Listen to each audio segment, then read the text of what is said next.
What's up, everybody? Welcome to another episode of Shut Up. Keep going. I'm Sydnee Goodman. I'm Kate Franklin. And this is our first episode where we're recording on video. So if you want to check us out on YouTube, youtube.com/Shut Up, Keep Going. I almost said so good. That's not it. Stop stealing our fame. Sorry. Yeah, let's get to it. So this is a podcast where we explore our internet curiosities. Let's go. Do you want to go first, or how are you feeling? You said yours is like a banger. It is a banger and it's very long. Okay, I'll go first then because mine's like, it's shorter, but I feel like it's like a thought experiment, you know? I love. Okay. I'm going to close this. Yeah, do your thing. So my topic this week is liminal spaces. Wait, is it because of that Twitter? What Twitter? I guess not. I just destroyed your life. What Twitter? It's called Liminal Spaces. It's such a good Twitter. And I'm not even on Twitter, but I go and look at it. What is it? It's called Liminal Spaces. But what's the content? I get that it's called that. It's just like these crazy photos of places without any humans in it or like any... Shit, stop talking. Okay. So liminal comes from the Latin there's word. a lot of cat hair on I know there's a lot of cat hair on mine so also. Oops. Sorry also if we forget about you video people because this is our first time doing it and I feel like it's like kind of high, so I like keep looking down and then I don't know. Every time we both look at it and I see both of our little hands holding microphones, it reminds me of, in Talladega Nights, like the two MCs. Yeah. Such a good movie, dude. I know. Honestly, like Talladega Nights or Anchorman? Talladega Nights. Kind of same though. Like I get Anchorman. I get that there's more, it's kind of the mainstream version. I feel like Talladega Nights is like, if you like turned out to be kind of a hipster, like that was your preferred Will Ferrell movie. Do you agree? Yeah. I also feel like it gets a little weirder. Yeah. Which I like. He stabs his leg. The number of times my dad loves Talladega Nights. I bet he does. The number of times that he goes, I'm all jacked up on Mountain Dew. And I'm just like, what's happening? It's the best. Okay, so liminal spaces. Liminal comes from the Latin word limen or limen. I'm not sure how you say it. Limen. Do people still speak Latin? Like, I know it's a dead language, but like. Yeah, well, no, but people know it. Like Caleb knows Latin. Isn't that so annoying? That's so annoying. I'm going to punch him in the face next time I see him. Please do. And I'm not going to give any explanation. I'll be like, I hope you listen to a podcast, bitch. He doesn't. Oh, well, neither does Alex. He listened to like 5 minutes of it. He's like, it's weird to hear your voice. And then he said he turned it off. That's enough. So liminal comes from the Latin word limen, which means threshold, and it indicates a place or point of entrance or beginning. So by definition, a liminal space is a time between what is and the next. Isn't that kind of beautiful? Wait, say that again, because I was listening, but I wasn't. By definition, a liminal space is a time between what is and the next. Oh, wow. So yeah. It's like a transition space, a place of transition, not knowing, and a season of waiting. So some examples of liminal spaces. My life right now. Yes, actually. Kate, if you didn't know, we have a master's graduate. She's more certified to be doing this than I am. Yeah, so we got a good wide angle here. That's all. That's all we covered. That's all I have to say about that. But so examples of liminal spaces: empty stairwell, elevator, hallway. The purpose is to get you from one place to another. And in most cases, you pass others. But when the spaces are empty, you might feel uneasy because their purpose as a threshold doesn't exist in that moment. Oh, okay. I didn't know that. Yeah. Isn't that interesting? Like the psychology behind it? Yeah. So that's why they're creepy. Yeah. It's like uneasy. I like think of it almost as like uncanny valley. Yeah. Like in how, for those of you who don't know, uncanny valley being like why some dolls, or maybe all dolls to you, feel very creepy. It's because it feels so, your brain wants it to be human so bad because it our brain, it's just more efficient and easier to like kind of group things together and recognize things. And so it's like, oh, this is another human, or it looks so human, but then it's just like something's just off enough that it creates this sense of uneasy. Yeah, it's like the wax museum. Why do people like that? I don't know. What do you do at a wax museum? Do you just take pictures with all of it, or like No. are you just looking at it like art? I don't know. Like, are you just like, that's, I think, no. I know now. because I'm obsessed with Casey Musgraves and she just got one. And I think what it is that they like scan the celebrity. So it's supposed to be like an almost exact likeness. So you can see how tall they are and like what they look like very close up. Which is like kind of I wouldn't want that. I do think, well, so I mean, I don't know that I want that. Embellish it to make you look better. But what I thought you were going to say is this idea that like, then if you're kind of like immortalized. Yeah. Wouldn't it be rude if somebody like lit it on fire and everything just like melted? What if they just like a security guard like had a space heater and just like melted all the wax? Did I say this on the podcast? I can't remember. But so I was scrolling through, I think it might have been TikTok or Twitter. And someone, I don't know that this even went viral. It was just like somebody that like I knew or maybe like is somewhere in my circle that I saw it. And they use a space heater at work and they accidentally cooked the flesh of their foot. No, you mentioned that. How would you not know that though? I don't know. Maybe because then it's like cooking. You're desensitized. You're losing your senses, so you like don't I'm scared notice. Of that happening. It's like just like a slow death. I would hate burning alive, obviously. But I feel like the saving grace with that is if you're burning alive, though, you're at least like. Does she want to go out? Okay, we're back. So she cooked her foot. She cooked her foot. Is that if you were burning alive, you would pass out before you actually are dead. But you would probably feel.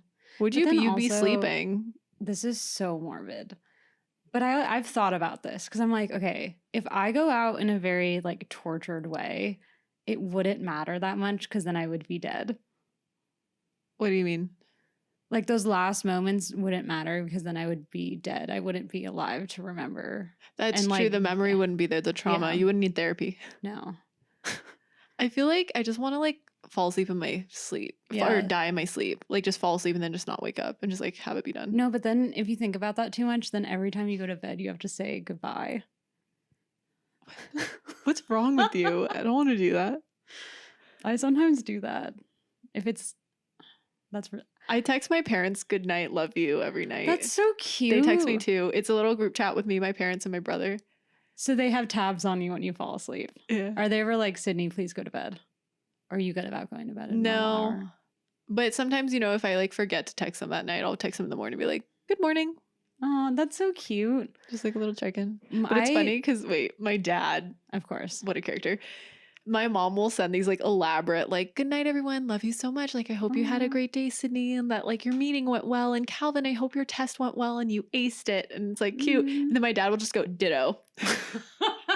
He's like, I agree. Yeah. Sometimes he'll even just send a picture of the Pokemon ditto. And that's it. And it's like, okay, good night. Love you too. I wish my parents did that. Sometimes I call my mom and I'm like, hello, I haven't spoken to you in like a week. And she's like, why? Okay. Sometimes my parents do that too, though. She's like, I have shit going on. She doesn't say shit. She doesn't curse. Your mom doesn't? Actually, I could totally. No, and when she would say crap or pissed, I was like, oh my God, like. That's real. We've really. You know, my parents didn't cuss when I was growing up. And I don't know how they did it. I don't know if once you have kids, you like stop doing that. But I feel like I say all the time. And like it's going to be really hard not to say it. Are you not supposed to say that on here? Oh, shit. Oh. My mom has a teacher friend and they're doing a section in their class on podcasts. And mom's like, oh my God, my daughter has a podcast. Wait, you told me this. And she was like, she really wants to know what it is. And I was like, she can't listen to it. She can't listen to it. Because the first episode we have is about cod pieces. Oh, I forgot about that. Episode 1. Go back and listen. Oh, it's so vintage now. Right? It's vintage. Anyways, liminal spaces. So the popularity of images of liminal spaces and backrooms came from a meme on 4chan where it was posed that if one would fall out of reality, you'd end up in a maze made of endless backrooms. An existence comprised of infinite movement without beginning or end. Meaning, okay. It's a theory. It's a theory. Okay. And I don't even know. Also, sorry, if you're watching this, our laptops are on a desk down here. So that's why I'm just like looking endlessly into the abyss. It's because I'm reading my notes. She's looking into a liminal space. So yeah, the popularity of images of liminal spaces and this kind of what would the word be? Theory that if you fell out of reality, you'd end up in a maze made up of endless back rooms. Oh.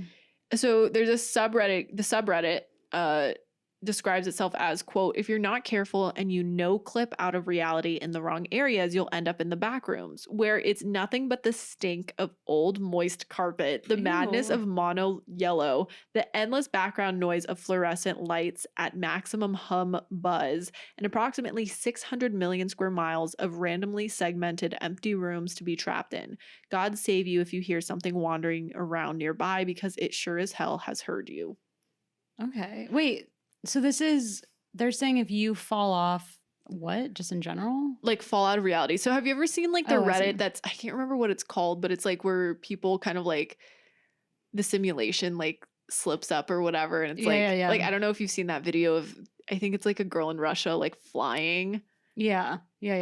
And it's like, I think this is like kind of like exists in the same realm of theories. Okay. I see. Um, But I do feel like that's now an aesthetic, right? Like someone would pay like $1,000 to rent that for a video. a back room. Oh, absolutely. Yeah, I it's feel like like- I've seen a music video like Yeah. that already. Next time, that's what we're saving up for everyone. We're gonna gonna do our live from a podcast. liminal space. Honestly, not a bad idea. Kind of cute. We just have to find one. Okay, actually, I'm gonna save this. Okay. Say something about dreams if I don't bring it up, but I'm gonna Please save do. it because I think it might tie into the second part more. Great. So it seems like what the backrooms are is different to other people from the subreddit True Backrooms, which I found a post where they asked, what do the backrooms mean to you? So it kind of feels like the backrooms is kind of this like God. It's whatever you It's purgatory, right? No, Oh. not necessarily. Because like the last one I read made it sound like it was like hell. But that the backrooms is kind of this idea that like exists. Like people have their own interpretations of it. Of like, What it means. it means hell. No. Oh. Well, maybe to some people it's different interpretations. I don't understand. You're so confused. What are you confused about? What is the interpretation? Like, what? That's what we're getting to. Okay. Well, wait, Oh, what is okay. your question? I don't understand what the back room symbolizes. The backrooms is like the idea that our reality is what we're conscious of, but let's just say there's like it like is breaking the fourth wall.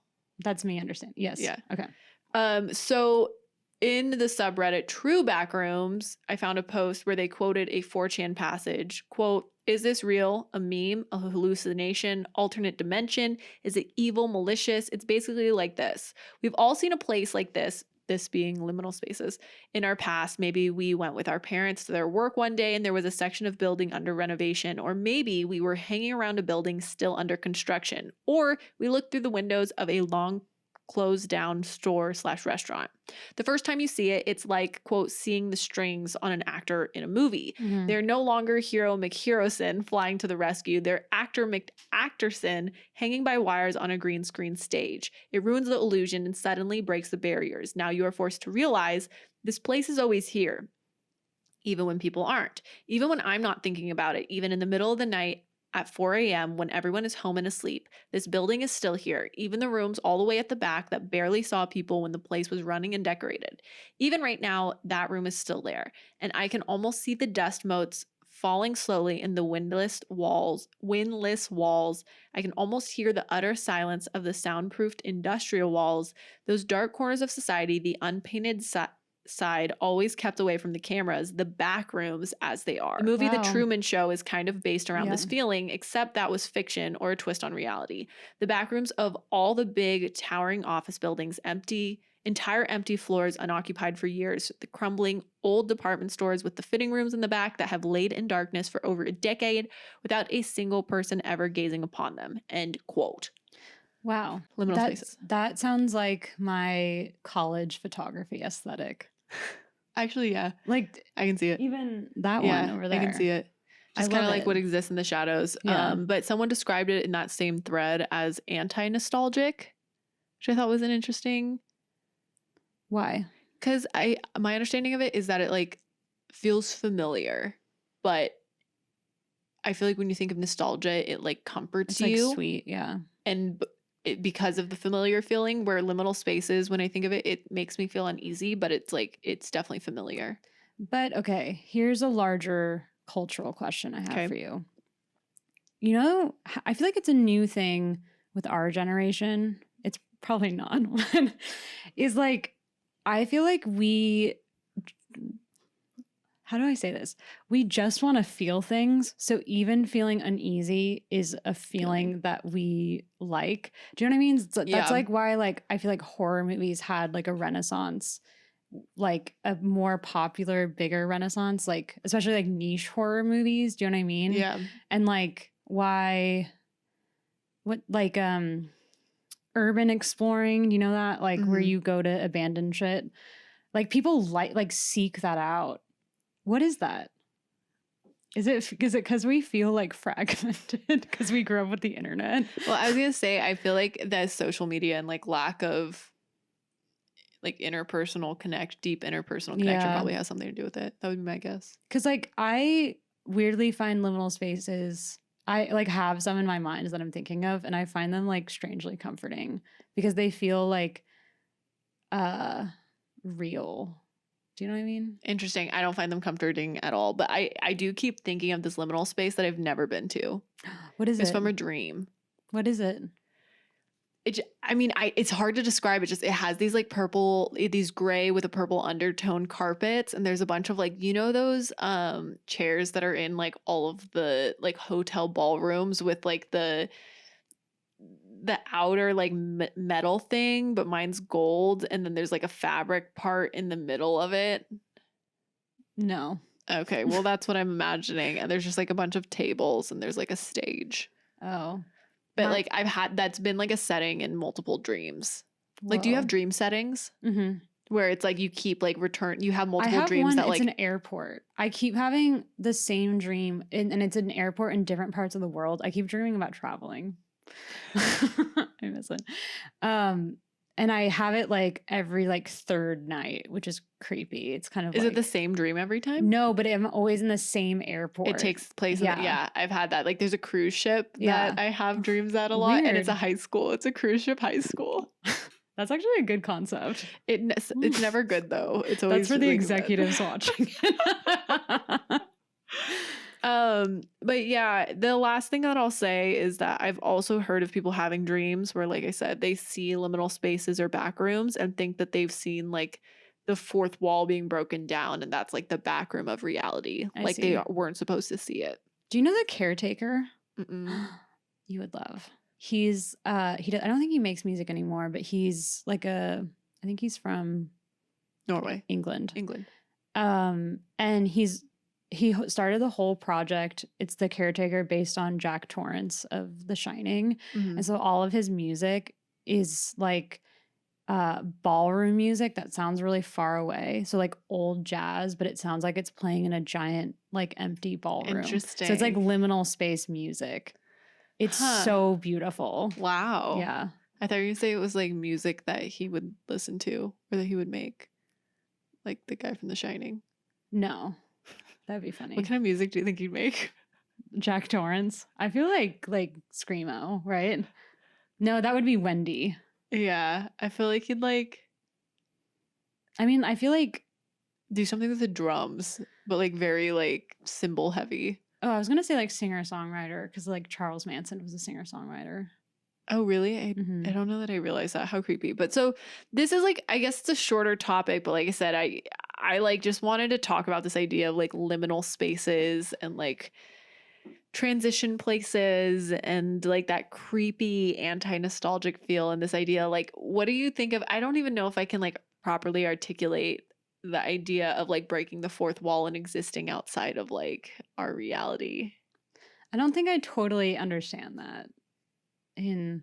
Is it like, it's not real, right? What do you mean? It's like a thought experiment. Well, right now, but there's people that believe that that's like real. Like if you open a door, it would be like it would be like a set, and that's your whole life. Yeah. Oh, I love that. I love that aesthetically. Yeah. It doesn't creep me out. I'm just like, that's cool. But I'm like, that doesn't creep me out, but it creeps me out if it was a liminal space behind the door. Oh, I see. Yeah. Like, like it'd be like if we just like opened my office door and outside of it was just like this liminal space, and like we've like accidentally entered the Oh yeah. Do you know what it reminds me of? Stranger Things. No. Oh, One of the iconic SpongeBob episodes when Squidward goes into the white void. Do you remember that? It it creeped me out as a child. He goes into the so white space and he's like, "Hello." And okay. Oh, and it says the yeah, words like animate. Yeah, yeah, yeah. yeah. That makes me think of I don't think you've watched this, but the Digimon movie. They fight the titular bad guy in this like all white space. I That don't creeped like me that. out I don't like also. that. I know of one that creeps me out. And it was because I had an experience. You know, in Cinema City. Cinema City. That to me, the entire aesthetic feels liminal space. Yeah, no, a big liminal space energy. A lot of my memories actually, when you said liminal space, I think of that. But one specifically that is scary to me is the first time that I ever like went out the theater door. Do you know what I mean? Yeah. And I realized that there was a parking structure behind it, and it was so creepy. Yeah. I did not like that. Did you ever? I don't know if this was a dream or if it really happened. I swear it really happened, but also Okay. maybe not. I don't think this happened. So, for those of you who don't know, Century City is $5 Tuesdays. It's a movie Cinema theater. City. Cinema City. What did Century I say? City is a city. Century City is a city. That's not what we're talking about. We're talking about Cinema City. Is that technically Yorba Belinda? Mm-hmm. Yorba Belinda, California, like an hour south of LA, and on Lakeview. And no, that's not Lakeview. What is that? Imperial and some other street. Valley View. Valley View? Santa Ana Canyon? No, that's Valley View. I think it's Valley View. Yeah, Richfield? It doesn't matter. Look it up. But so Cinema City, it's this movie theater, and the front of it has this like big tower. Yeah. And it gives off like strong, like almost like lighthouse energy, I feel. Yeah, what is Okay, that? so I had a dream, or maybe it actually happened, that we got a tour of what was up there. And it was You and me? no. Me Oh. and like my family, I guess, or maybe my Girl Scout Maybe you troop. I'm not really did. sure. But it was just a bunch of pictures of dolphins. That's So- definitely a dream. But do you know what creeps me out is I've never thought about what is in that tower. Oh, I think about stuff like that all the time. That's creepy to me. Like it's like they've put a block in my mind. It's like, don't think about what's in the tower. That would be a really good like low budget horror movie. Is like what's in the tower of Cinema City. That's good. Don't copyright TM. Don't take copyright that. TM. So yeah, liminal spaces, creepy. That's creepy. Creepy boy. Well, speaking of liminal spaces, let's go to an opposite space. Oh, Disneyland? No. Well, okay, it's creepy in its own way. Okay. Um, Sorry guys, creepy episode. a mass amount of people in one space. Like Like a crowd. Like busy, crowded places. Do you Yeah. like crowds? No. I used to, but then I've been having a lot of experience. Well, okay, I watched what I'm going to talk about. Okay. And I realized I hate it because it's actually one of my biggest fears is like mob mentality and like being trampled. Do you know what I Sorry, it's not funny because people totally get trampled. Yeah, but it for some happens all the reason, time. like you just Okay, like you know it's what it funny is? to me. It's not funny, but it's funny to me. One of the creepiest things about being a human is remembering that we are a bag of flesh. And I hate being in a situation where even though I'm conscious, that's all that's being understood. Do you know what I mean? So like in a crowd, you don't like look, you don't see everyone, but you feel all this flesh around you. Do you know what I mean? Like when you're like yeah. like pushed in a crowd. I don't Yeah. like that, creeps me out. I feel like it's so funny you're talking about this because I feel like I saw something that was like somebody getting trampled. It was in like a movie or something, but I think I always like wondered how do you get trampled? Because in my head it's like just like don't fall, but it just like happened and the person got trampled and I was like, oh, that No, sucks. it's like a physics thing. Interesting. Because it's like if like you can get crushed. That's a lot. It's not necessarily falling. You can get literally like bodies will be pushed together too much where you'll be literally suffocated by other That people's seems bodies. like the worst way to go. I know. And actually this didn't happen. What I'm going to talk about. Maybe I didn't read anything about it, but it Okay. just, okay. So I'm talking about the Altamont free concert. Have you heard of this? No. You're gonna hate it, but love it. I'm excited. Okay. Okay. Don't ruin concerts for me, though. I already didn't have I'm them going for to a ruin year. them. Okay, good. Because it kind of like I was. There's a movie about this, which is why I got into it. But it reminded me like all the little parts of concerts that I didn't like. And then I'm like, I don't like concerts and I have no desire to go back to a concert. Maybe not like I would go to a small venue, but like an amphitheater, I'm like, no, thank you. Oh, interesting. I am out. Wow. Okay. Wait. Okay. I need to share this weird concert experience. So Yeah. I went to a concert. Oh, I thought you were going to talk about something we had together. No, we've talked about the Coldplay one before. Oh, yeah. I guess go find the episode where we talk about it. I don't know which remember. episode it is. I went to this concert with this girl from high school, Megan. Oh, okay. And we were freshmen, and we went with like a few other people that Megan was friends with, but I wasn't really friends with them. And they like were kind of more, well, actually Christine and then this other lady, Leah, I think her name is. Oh, is it Warped Tour? No. But it was like Warped Tour type bands. Okay. So we went, it was at the, what was the concert venue at downtown Disney? Oh, House of Blues. House of Blues. It was at House of Blues. Of course you went with Christine at a House of Blues type event. And she was always there. We went to see All Time Low. Of course. And a few other bands were playing. And we got there so early that we were like the third or fourth people in line. But so we got there so early and the doors didn't open for like 6 or 7 hours. So we were just sitting there. And we made friends with these two women that were also there. But the two women were like in their 20s maybe. Sure. They were definitely older than us. And they were like, we just like go to all these concerts, whatever. And we all bonded because we really liked All Time Low. Well, so like obviously we took like MySpace-esque like, you know, selfies like where you're like, of ourselves. And then at the end of it, like the next day or something, the lady made like a Facebook slideshow of like all of the selfies that we took and all the pictures she took at the Weird. event. But it was like weird because I like didn't know her. But, like we all added each other on Facebook, but she like made this thing and was like, me and all my friends. yeah. And I was like, I don't know you though. It was like, yeah, it was kind of weird. But I appreciated it because they were like, you guys can go wait in line to like go be in the pit. But we waited in line because we want to sit at a table because we're old and don't want to deal with people. And I was like, oh, that's pretty smart. I'm here for that. That's smart. But that's also like weirdly, like my initial reaction was that's creepy. It was weird for sure. So I understand the Facebook feeling. Yeah. Well, speaking of concerts. We were speaking of concerts. So if the Woodstock Festival in August 1969 represented peace and hippie idealism, then the Altamont Free Concert held almost 4 months later, so it's very right after, symbolically shattered that innocence. Oh, okay. So on December 6th, 1969, about 300,000 people gathered at the Altamont Speedway in Tracy, which is like, you know, when you go to San Francisco and you go up the 5, it's like one of those cities. Okay. So it's like in the middle of the state. 300 people. 300,000. It's just 300 people. I mean, that's still kind of a lot of people though. No, 300,000 people went to see the Rolling Stones perform a free concert. That was going to be considered the Woodstock West. This just sounds like a bad... Okay. It's a bad time.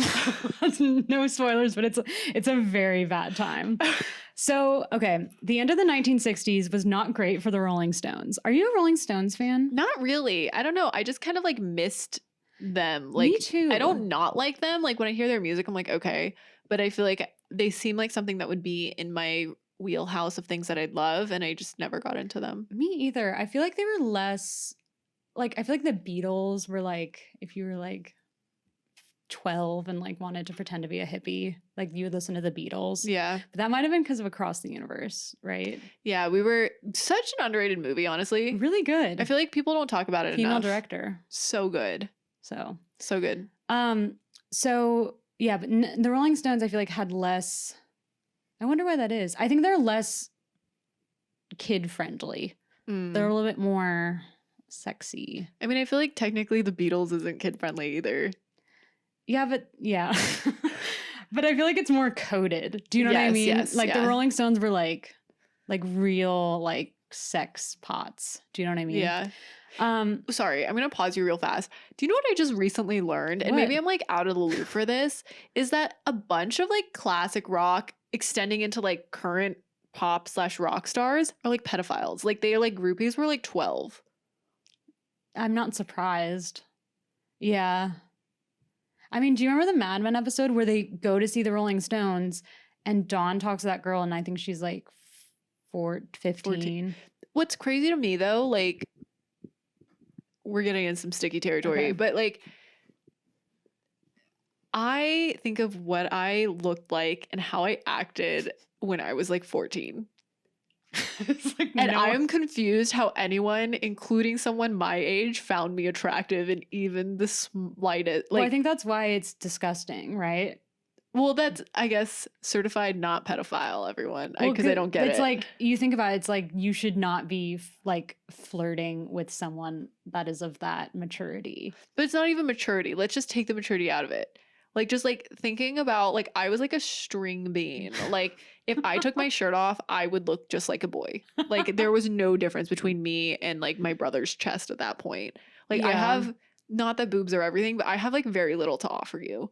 And and I just like I'm confused because I feel like there's like so many hot of age people and I just don't understand. Like, I don't know. I think Priscilla Presley was like, she was a baby too. yeah, she was like so young. really young. But it's so interesting because I feel like Not I great. grew up like I like Elvis or whatever. And like I say that because it's like not like I was like the biggest Elvis fan, but like, you know, I liked Elvis and like we listened to his music as a family and whatever. And like no one was like, hey, listen, this hey, listen, like this guy, Yeah. he was like getting it on with like a 16-year-old. They Well- actually got married. Yeah. She was like 16 or 17, right?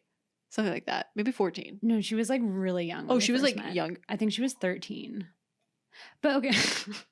Here's the thing though, that I feel like is a larger cultural problem, that there's like a lot of pedophiles. There's like we have pedophilic tendencies Oh, we as totally humans. do. We totally do. And I feel like, but that's why it's crazy, is like people don't talk about it, but it is so real. I think it's like Yeah. one of those like, what is that thing that's blind spots, an intentional blind spot? Because it's like Yeah. so, I just feel like, because one of the topics, I thought we were doing two, but it's fine. Oh, you had two? Yeah, but it's fine. Oh, sorry. No, I just have it for next time. Okay.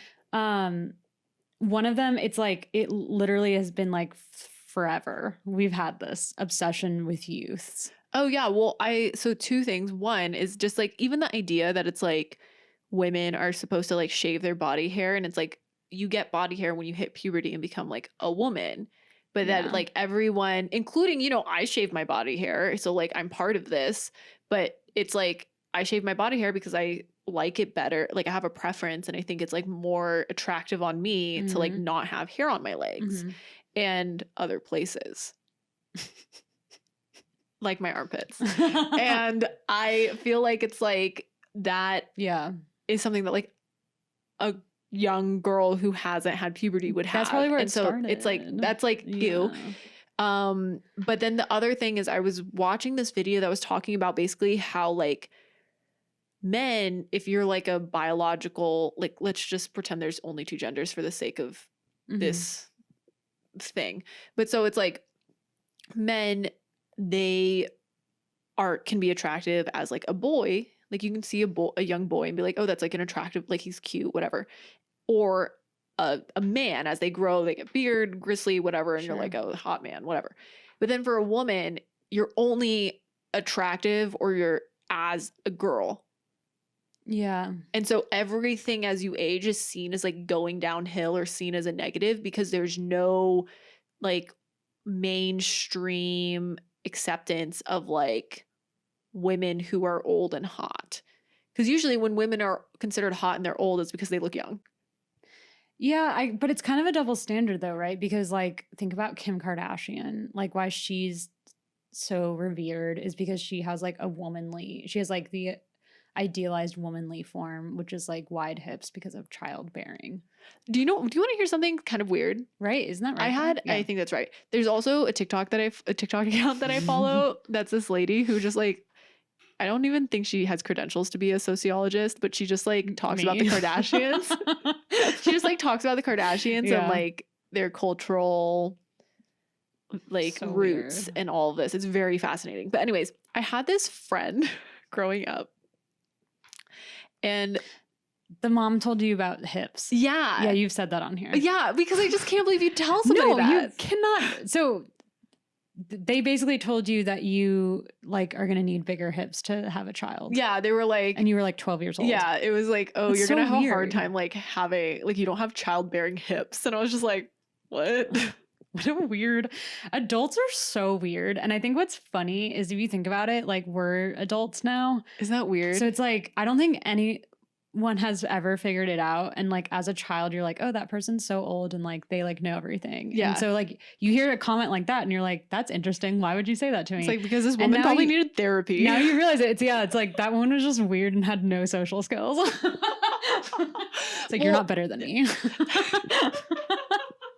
I have childbearing hips. I'm gonna tell that to my kids. I'm gonna be like, adults don't have social skills too, so you can call them out. Oh, that's kind of cool. That's like, I like. Should we write a parenting book? I think we should. Okay. We won't have kids. We'll just like write a parenting. Can you imagine? The other thing that I was gonna say, I completely forgot. So I'll interrupt you. This is really, really long. So like, let's get at it. So, basically, at the end of the 1960s, the Rolling Stones, while mega stars, it's not going well for them legally. Okay. There's drug charges, legal battles, deteriorating interpersonal relationships. Brian Jones, one of the founders, was ousted and then was subsequently drowned, which is really sad. What? I didn't realize. No, I didn't know that either. He was drowned by who? I didn't look it up. You didn't look? I'm looking it up. Okay, you should look it up. What? He was drowned? Yeah, why did I know Would you that? rather be drowned or That's burned? kind of bad I didn't look it up. Would you be drowned or burned? Wait, what's his name again? Brian Jones? I would rather be drowned. Really? Yeah. Because burning, like, I don't want to smell my own flesh burning as I go out. Do you know what I mean? I'm of the mindset that you just, like, pass out really quickly. I don't know if you do. But you're, like, don't have any oxygen. Then maybe I'll like purposely make myself pass out if I'm like gonna get burned. I'll just be like, Sid, like, yeah, at least give the person the courtesy of that, right? Okay, so wait, legal issues, man, death. Okay, so around midnight on the night of the 2nd to 3rd July 1969, Jones was discovered motionless at the bottom of his swimming pool. His Swedish girlfriend was convinced he was alive when he was taken out of the pool, insisting he still had a pulse. However, by the time the doctors arrived, it was too late, and he died at the age of 27. The coroner's report stated it was drowning and noted his liver and heart were heavily enlarged by past drug and alcohol abuse. Okay. So it's like doing all this other shit. Got it. But then there's a murder theory. Maybe we'll do that on another episode because that seems like a lot. So it's not going well for them. And so after a 3-year absence of touring in America, they came back in November 1969 and had a month-long tour, culminating in a free concert. They wanted to have a free concert. I just feel like that sounds like a bad idea. I don't think I'd ever have a free concert. Sorry, everyone. Well, so the reason they did it, we'll get into that. So the reason I knew about this, I didn't know about this before, but I watched this movie called Gimme Shelter. It is I've heard of it. I've never watched it. Amazing. It's so good. It's by the Albert and David Meiselas, who made Grey Gardens. Mm-hmm. Never seen that. Don't even know. Oh my God. You are going to freak out about Grey Gardens. I'm excited. It's Grey Gardens, really quickly, is a documentary about Jackie Kennedy's like cousin and great aunt who like live in this like basically abandoned house in Cape Cod or Martha's Vineyard. No, the Hampton. No, I think it's the Hamptons. Okay, they live those in one are of all those the same like place bougie, to me. So. Like East Coast, whatever, and they're like kind of deranged. And do you it's think like people describe us as deranged? Absolutely. I kind of like would be okay with it. I don't know. I'm gonna be a deranged older woman. Like I already know it, and it's fine. Okay. That's why, like, Caleb, I think, like, it makes sense that we found each other because he's deranged. And so, like, we're going to age the same way where we're like, yeah. But it's a beautiful movie, and they have a really specific filming style, which is called, I was going to say talk about that at the end, but it's called direct cinema. And it basically is like they just record, they don't tell the people what to do. They just like immerse themselves in people's lives or at an event and just film from a bunch of different angles. Isn't that kind of, I feel like that's like a cousin to what Chloe Zhao does. No, well, hers is narrative. Oh, theirs aren't narrative. These are documentaries. Oh, they're documentaries. Okay. And then they cut it they try to be as objective as possible when they cut it. So there's like no like analyzing behind it. Do you know what I mean? Yeah. But what the effect is that you're there. How interesting. It's like very, so I watched this movie called Gimme Shelter early quarantine and I freaked out. It's also a little, because it is such a crazy, like visceral movie. And it's about the Altamont Free Concert. Oh, okay. So Albert and David Meiselas and Charlotte Zwerin made a documentary called Gimme Shelter that was capturing the end of this tour, this month-long tour that the Rolling Stones did after a 3-year hiatus, coming back to the United States. People are hungry for some stones. So the documentary opens with a sold-out show at Madison Square Garden, and Mick Jagger looks amazing. I am sold on the Rolling Stones. I'm a huge fan after watching this. He is so charismatic. Like crazy. I understand it 100%. And if you watch this, you're like, holy shit, that guy is so talented and like interesting. And he just like, it's a very, like it goes through a whole song. It's like a concert. It's sold as a concert film, but it's definitely not.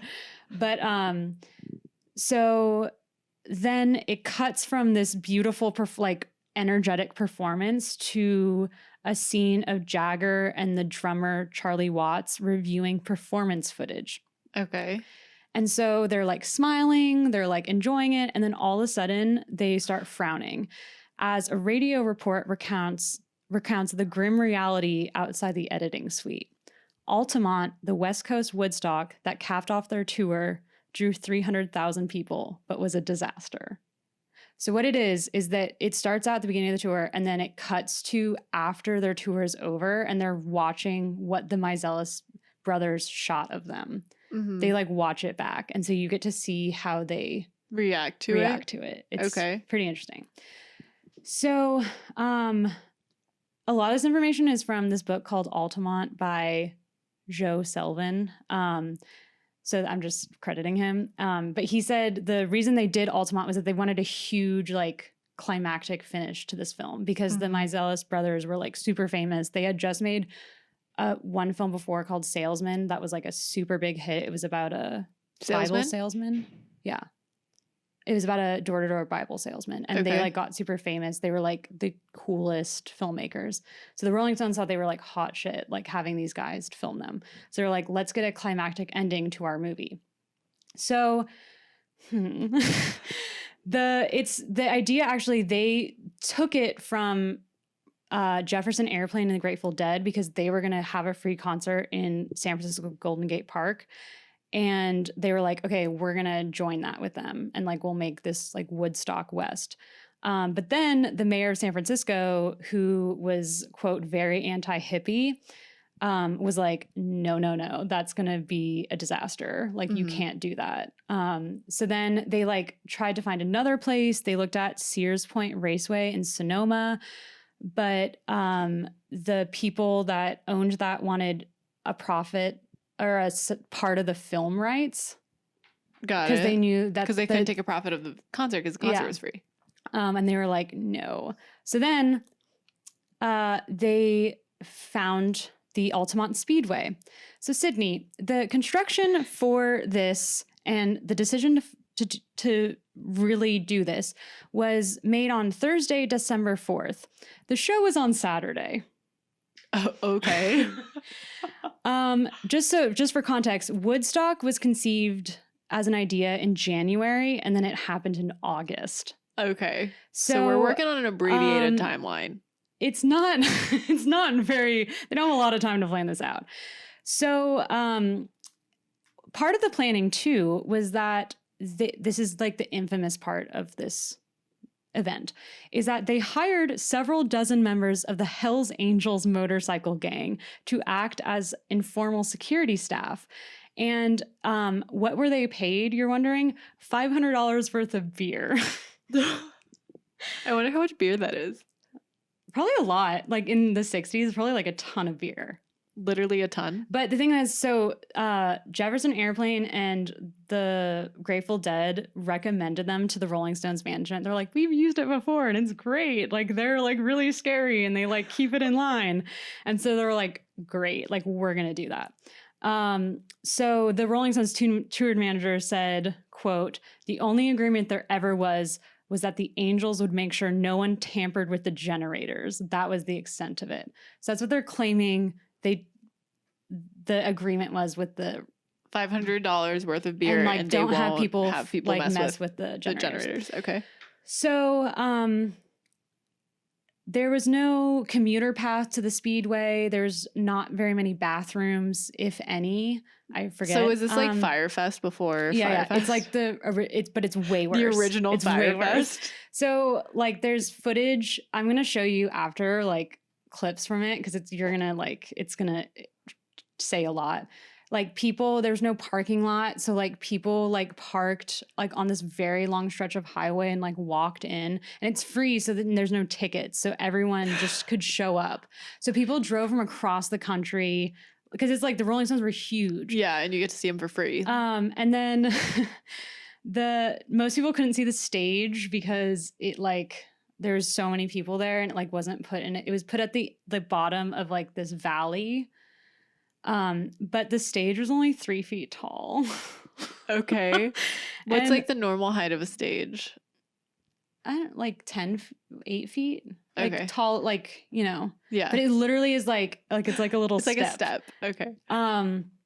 And the only protection between the band and the crowd is a piece of twine.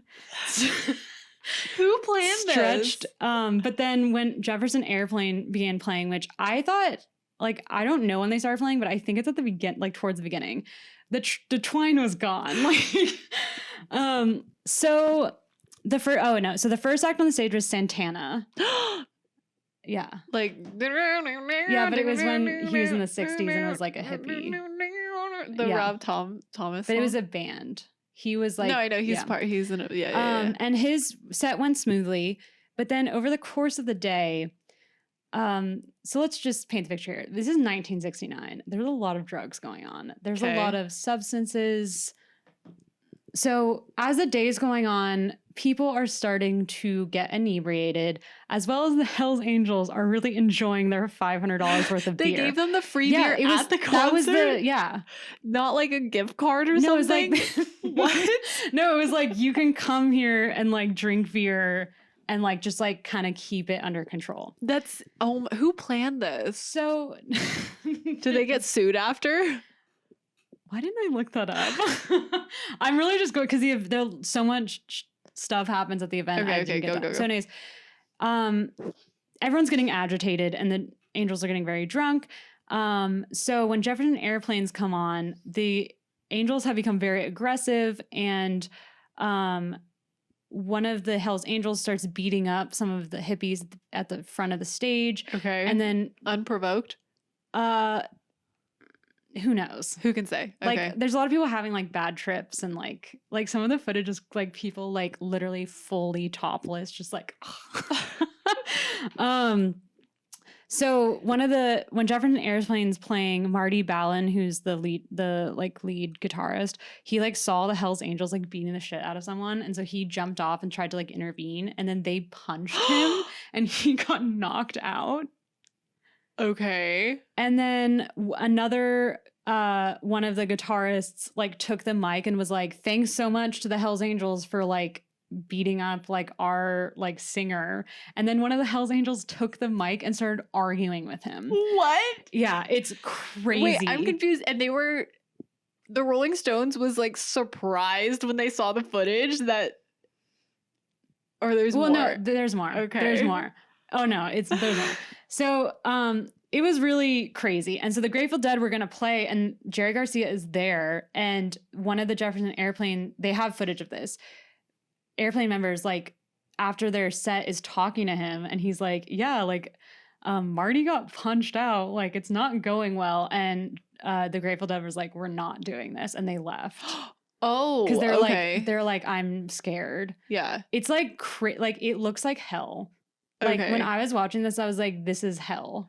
Okay. There's 300,000 people here, right? I don't think I can even fathom how many, because I know, like, Do you want me to take a quick stadiums. second and like show you so you have context? Okay, check out our Instagram. Shut Okay. up, keep going, all one word. We put the visual guide up there too. So I think the Coliseum, which is where USC plays and was constructed for the Olympics, Coliseum, that holds like 100,000 and some change. So like here, this is the Rolling Stones flying in. So here's all the people parking. Okay, that's like a wild amount.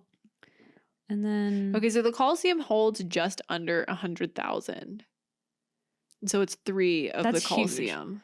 wait, Okay. it's like right after this. So there's Mick Jagger. He looks great. Look at this. This is at the beginning of the day. No, that's too many people. It looks like have you ever had to buy oh my god, I just realized something. We never pulled focus. Anyways, it was that many people. That's crazy. It reminds me of like, have you ever bought ladybugs from the garden section of Home Depot Yeah, or they're just, even like- seen them, and there's just like so many and they're all crawling on top of each other. Like, I have no issue with ladybugs when they are at that volume. I'm just like, That's too many. that's so many. I'm It's freaked like out. a creepy feeling. Yeah. So, Crosby, Stills, Nash, and Young played, and Steven Stills was reported to be stabbed in the leg by stoned out Hells Angels with a sharpened bicycle spoke. Oh my gosh. Okay. So, it's not going well. It does not sound like it's going So well. the Rolling Stones waited until sundown to perform because Bill Wyman, who is I think their bassist, missed the helicopter ride, which like probably wasn't a good call because everyone was getting more agitated as the day was going on. Yeah. And like, so not waiting kind of made it worse.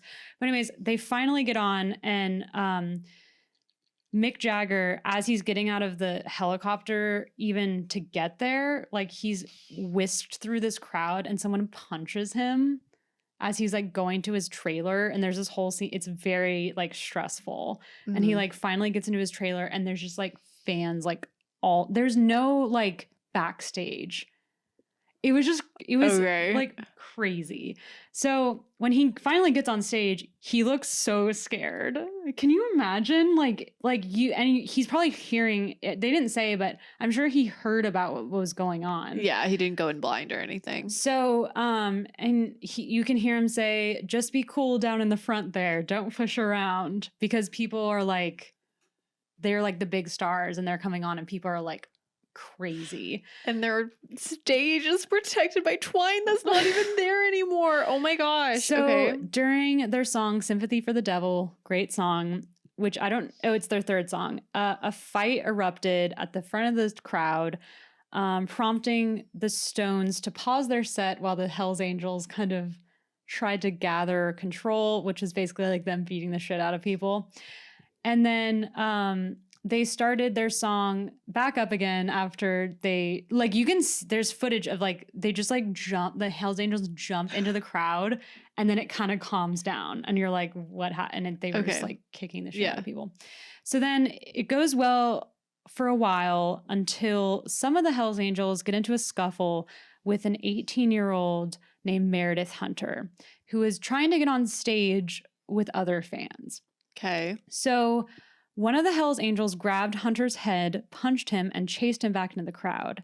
But then after a minute, Hunter returned to the stage where, according to the producer of the film, Hunter's girlfriend, Patty, found him and was like, please get down. Like, this is freaking me out.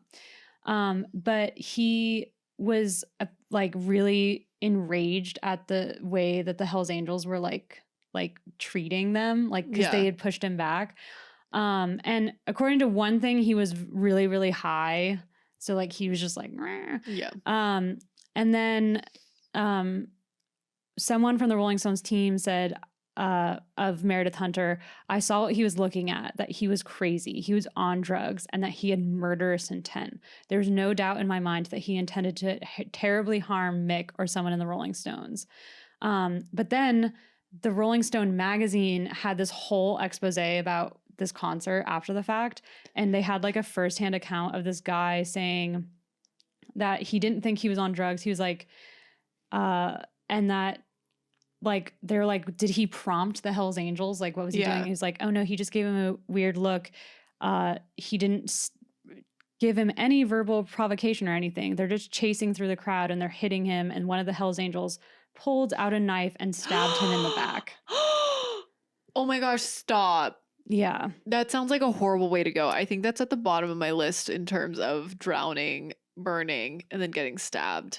So Rolling Stones asks, what kind of knife? And the guy says, this is a witness. He says, I couldn't tell. I just saw a flash of the blade. Everything was happening too fast. He hit him in the back and he pulled out a gun and held it into the air. The Meredith did. He pulled out a gun. Oh, shit. Okay. And then he was like, what kind of gun was it? He was like, it was long. Looked like a 6-shooter or something. It was really fancy, really shiny. He had it in the air and he was still running. And people were telling him, he said, I remember this chick screaming, don't shoot anyone. But he was too scared to shoot because he could have shot anyone in the crowd. Like, he didn't want to shoot his gun. Yeah. So he didn't. But then one of the Hells Angels grabbed the gun and then stabbed him in the back. But it was because, like, if you see the footage, he's like being jostled around. Yeah. And it said, did someone tell Jagger that? And it said, no one told Jagger that, but someone was trying to tell him to stop. And he kept leaning over and looking out at the crowd like he was paying attention and trying to figure out what was happening. So this happened like while literally in front of the stage. Like, he's in this, Mick Jagger is in the same shot. You see it happen. Wow. Okay. So basically, I'm sure the filmmakers are loving that. They're like, keep rolling. So, Mick Jagger is heard calling to the microphone, we've got someone hurt here. Is there a doctor? Like, they're like, stop the show. And like, it's just chaos. And like, it kind of, the tension went down. And so they kept playing because Jagger told the filmmakers after the fact that they all agreed beforehand that if they didn't play, like, there would be a riot. So they're like, they were just too freaked out. Like, we had to not even play, but like finish the whole thing. So Meredith was murdered. Like, he was killed at this concert. He was 18 years old. He was killed from like the backstabbing, or did something else happen? No, he was killed from being stabbed and kicked. We're going to get into it. It's really sad. Okay. This is a little bit like of a trigger warning, I have to say. It's a little, I'm not getting too gruesome, but I'm going to say things what are happening. Okay. So, the murder of Meredith was caught on camera, although the cinematographer Bard Bryant did not know when he was shooting it. He just was like filming. Mm-hmm. And then this was discovered a week later when the raw footage was being screened in New York. Is this didn't know in the movie? Yeah. They kept it. Yeah. Oh, shit. So Hells Angels' Alan Passero was reported to have stabbed Hunter 5 times in the upper back, although 2 stabs are visible in the footage. Like, you can see the knife. Oh my gosh. Okay. Witnesses also reported Hunter was stomped on by several Hells Angels while he was on the ground. The gun was recovered. Hunter? I thought his name was Meredith. Meredith Hunter. Oh. That's his name. Both his name. The gun was recovered and turned over to police, and his autopsy did confirm, although one of the witnesses said he was not high, that he was high on methamphetamine. And Passaro was arrested and tried for the murder in the summer of 1971, but was acquitted when the jury viewed the concert footage showing Hunter brandishing the revolver and concluded that Passaro was acting in self-defense. I probably would not have ruled that way because it's like he was like being threatened. Wait, you think that Meredith was being threatened? Yeah, he was being threatened by the Hells Angels. So yeah, really sad. He was killed, and they had it. It's really sad. You see the whole thing happen. Oh my gosh. So in summary, yeah, the Rolling Stones article said, quote, 3 others had died. 2 in a hit-and-run accident, another by drowning. I don't know how he drowned. And countless more were injured and wounded during the course of this day-long, quote, free concert. Also, a baby was born. Someone had a baby in it. What? You hear it in the footage. You don't see who had the baby, but you hear like, does anyone have a towel? This woman's giving birth. What? And what? The Rolling Stone article says, quote, it was such a bad trip that it was almost perfect. All of it lacked was mass rioting and the murder of one of more of the musicians. These things could have happened with just a little bit more bad luck. Why would you say that out loud? I know. So here's a list of why it went so badly, just as a recap. Promise of free concert by a popular rock group who never appears in the country. Announced the site only 4 days in advance.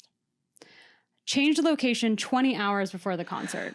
Okay. The new concert site should be as close as possible to a giant freeway where a bunch of people could come. Make sure the grounds are barren, treeless, and desolate. Which I don't know why that... Anyways. Don't warn neighboring landowners that hundreds of thousands of people are expected. Be unaware of their out front hostility towards the long hair and rock music. This is like in the country. Okay. The stage should be located in an area likely to be surrounded by people in their vehicles. And you can see that in the concert. It's like, wait, that's such a bad idea. Somebody could have just like rammed it It's through. like you can't even see the stage because just like people are parked. It's crazy. Build the stage low enough to be easily hurdled. Don't secure a clear area between the stage and the audience. Provide an unreliable, barely audible, low fidelity sound system. Okay. And then ask in the 10th one, and probably the biggest of all, hire the Hells Angels as security guards. I can't stress enough how many people were on the stage. Like, not just Hells Angels, like people just were walking up on the stage. And I'm like tearing up. There's a shot of Mick Jagger performing, and there's a guy clearly having a really bad trip. It's an insane shot where Mick Jagger, it's like as close as we are, and the guy having a bad trip is just staring at him like this.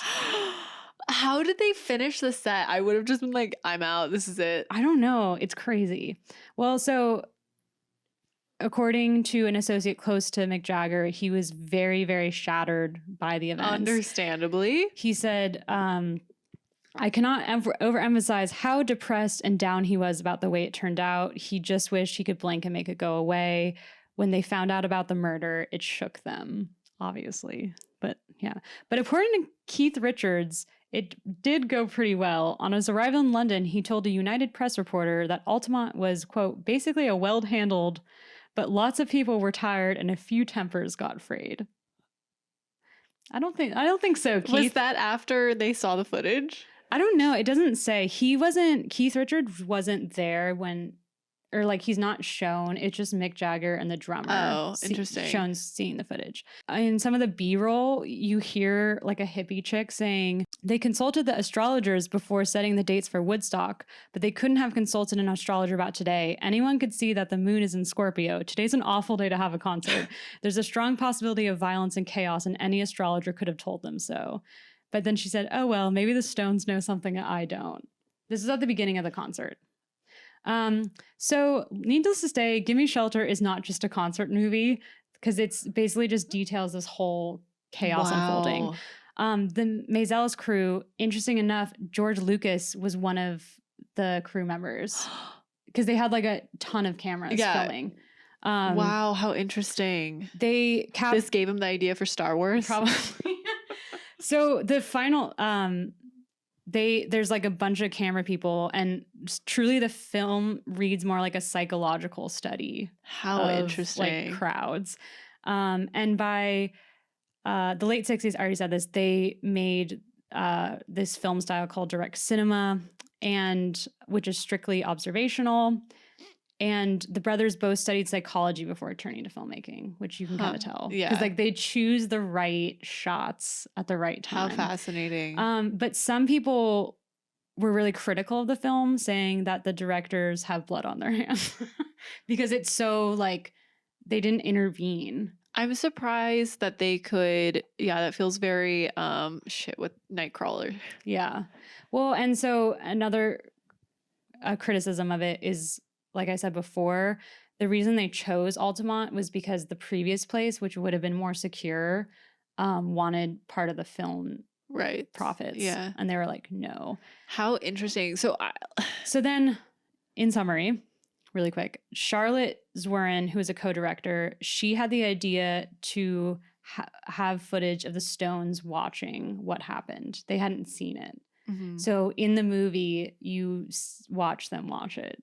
Near the end of the film, there's a haunting freeze frame of Jagger's face as he walks away from watching the murder footage. His expression is empty. I guess I just like have so many questions. How were they even allowed to release this if it showed like somebody literally getting murdered on tape? Wouldn't that just be like a snuff film? Well, it's like far away. You don't see like gore. Does that make sense? Yeah, it's just like happening in the background. Yeah, and they slow it down so you can see like the knife, you see the gun, and you see him fall away, but it's like so chaotic. You don't like really see it. Do you know what I mean? Yeah, it's But not like a you close-up see, shot. because the camera guy didn't even know he got it. Like that's how like That makes me feel a little better about chaotic it it though, was. because it's like how would they have intervened if they like literally couldn't even tell the Yeah. shot? I mean, Do you think that they knew that they like should have done something? I mean, they shouldn't have hired the Hells Angels as security guards. But I mean, that wasn't the filmmaker's idea, was it? No, I mean, I think it's I told you earlier I disagreed. I feel like that guy should have gotten a guilty verdict. Like, Yeah. I think the guy was like clearly provoked. Like they saying he was acting in self-defense, but I think the murder victim was acting in self-defense. Yeah. Do you know what I mean? Have you heard that saying that like if you have to shoot somebody, you should shoot to kill so that they can't they can't Oh my god. so that they can't like testify against you, because then it's just going off of your own word because they're dead. I'm surprised know though where I they heard didn't that. have like they didn't have the girlfriend. I'm sure she testified. And the guy who they interviewed in the Rolling Stone, who like remained nameless in the article, he did end up testifying. Dumb question. Yeah. Do the Rolling Stones own the Rolling Stone magazine? I don't know. When you first brought it up, that was Shut the up. first thing that I thought. I was like, I'm gonna look that oh, I up. never like that. Always confused me as a kid, to be honest. Or I was like, I don't know if this is from Quora, so who knows if it's real. Yeah. But it says in the first issue, Wenner explained that the title of the magazine referred to a 1950 blues song, Rollin' Stone, recorded by Muddy Waters, the rock and roll band, the Rolling Stones, and Bob Dylan's hit single, Like a Rolling Stone, were based on. So no. no. Wow, I'm surprised they could name it that. That feels like somebody would be upset. Whether it's the magazine being what? mad That's, about like, the Rolling bad. Stones or Well, does Rolling Stone magazine not have the tongue? I always thought those related. Like but see the fact that font looks like it, doesn't the it? fact that we're getting the brand so confused means that like I'm very surprised somebody didn't intervene and was like, this is too damn close. That's so crazy. Oh my gosh. I would hate to go to a concert and die. Yeah. Well, so when I was watching this, I was like, what was I like? I don't know. I was like, it's just really wild because it feels like it's documenting like a huge shift in history. Like it's like it feels like a crazy document that's like do you know what I mean? Like that's like a big change in the world, but happening in one event. Yeah. It really feels like it's like, oh, the hippie movement can't happen because like this is how it goes. Do you know what I mean? Yeah. Because in closing, many people saw the Manson family murders of actress Sharon Tate and her friends in August 1969 as the death of the 60s. But Altamont, you could say, was the final nail in the coffin because it happened in December. Do you know what else happened in 1969? What? We went to the moon. Yeah, kind of weird. In 1969, not 1968, but the year after. Why? Huh? Is that a conspiracy? No, it's an Even Stevens song. Oh. Do you remember that episode? Yeah. Oh yeah. Ren sings it. Ren. What a weird name. I was just say, what is the name Ren? Do you Is it realize short on for Mad something? Men? This is a spoiler. That Bert Cooper dies during the moon landing. I just rewatched that episode last night. I didn't internalize it. Isn't that crazy? Isn't that good storytelling? That is good storytelling. I want to rewatch that so bad. But that's Gimme Shelter / the Altamont concert disaster. I mean, the thing is, though, call me naive, but this doesn't change my perception of going to concerts only because it's like I won't be going to free 300,000 people concerts. That's true. Like, I guess I won't go to free concerts. We went to a free concert once. Do you remember we drove up to LA to go to the Silver Lake Jamboree? Yeah, isn't the Coldplay concert free? No, it was not. It definitely was not. No, I feel like that was like thousands of dollars. Because I remember I like worked all summer and I was like, oh, I have a savings. Yay. It was not thousands. I think it was like a couple hundred. It felt like thousands at the time. We were in high school. I had no money. And so I like spent all my no money on this thing. Yeah. No, but the Silver Lake Jamboree and like it was like a farmer's market with stages. But oh yeah, that was a free concert. Yeah, it's free. Now I feel like I have been in shows where it gets this crazy. Really? But in like a smaller, like I went to this, do you know the band the OCs? No. They're like a psychedelic like rock punk band. Although remember when you said that I listen to music that sounds like people playing spoons, which I'm like, no, still, I said like, people throwing utensils in a bathtub, which I'm still like, I think that you were dreaming that. I don't think that's real. I think it's real. Okay, I cannot. It was around the same time. I totally remember. It was around the same time you were hanging out with this guy and like he would hotbox in his car or something. I never did that. No, I swear, I dude. never did that. Swear. I never did that. Anyways, I was at an OC's concert and they were from San Francisco, so like the energy was there. Should they be called the SFs then? You would think. And it's like really like people like thrash around at their concerts and I like really wanted to be in the front, obviously. And so I was standing literally like up against the stage under the mic stand and people started to get too crazy. And so I sat on the stage like underneath the singer and he was sweating all over me. Ew. But I was really terrified. Yeah, I don't think I've ever had like a terror. I mean, like, so I think that's why this hit me hard because I had memories of that and I was like, I could have died. Yeah. No, I mean, I get that. I feel like it always seems contained to me. Like the closest that I can think of is I went to a Blink-182 concert and like people were mosh pitting and I was just like, I'm not going to participate. I feel like I'm going to die. Yeah. But that felt more controlled because there was like space for me just to be like, I'm going to stand over here. Yeah. Easy. No. Yeah. Oh, well, this it's kind of sad. Like sometimes you would see like a girl who's like clearly like this is the best moment of her life. She's right at the front of the Rolling Stones. What's crazy too, sorry, I'm like being so ADHD, is since they performed at night and since it's on film, the only thing you could see is what the stage lights were hitting. Oh, so like the rest of it is just dark black. So you can only see like the ring immediately of people around the stage. But there's these girls and they're like, it's like they're like crying. It's like the best day of their lives. And then there's one shot of this naked woman who's like clearly on LSD, like having a bad time. And she just like throws herself above them. And they're just like, oh. And the naked woman gets on the stage and the Hells Angels throw her off. They just throw her into the crowd of people. It's literally, it seems like Dante's Inferno. That's like how, you know those like Bosch paintings? That's what it looks like. Because it's all like brown and like, you know, everyone's wearing those colors. It's very disturbing. It's very, I think it's a horror movie. I really do. There's parts of it that was like, this is not, I hate this. Okay, well. Anyways, you should watch it. It's on Criterion Channel. It's probably playing elsewhere, but it's a really good movie. Ringing endorsement. Yeah, that was this week's episode. Thanks y'all so much for listening or watching, I guess. New episodes every Friday, and we'll see you all next time. Bye-bye. Bye.